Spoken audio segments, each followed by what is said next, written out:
For the State Department, international connectivity is a foreign policy priority. It was first announced, Global Connect, which you referred to, by the Secretary of State last spring. And it seeks to bring an additional 1.5 billion people online by 2020. That's an international metric.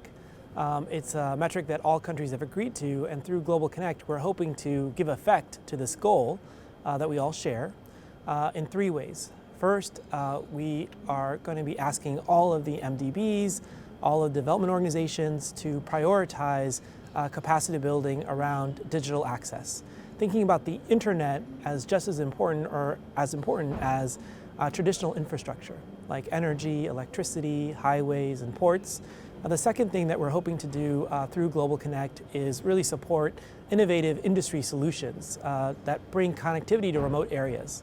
Very technology neutral, whether it's fiber, mobile, satellite, really kind of innovative ways that a lot of GSMA members in particular are leading the way in providing this type of technology and providing more online access that's improving people's lives everywhere.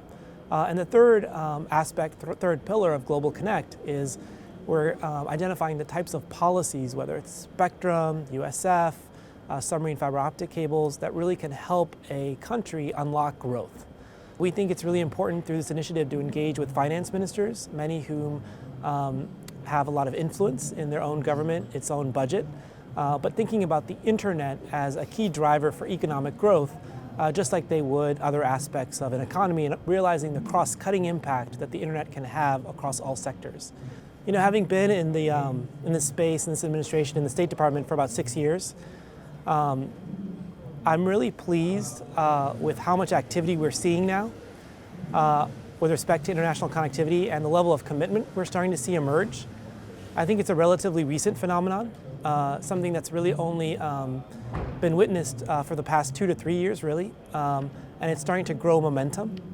I think the key for us is to really work together and not competitively, but think about how we can form an umbrella initiative that really supports everyone's efforts in bringing people online in different ways, and also not just the infrastructure component, but like digital literacy and adoption, and ways that you can actually help people access the internet, whether it's through community centers and libraries.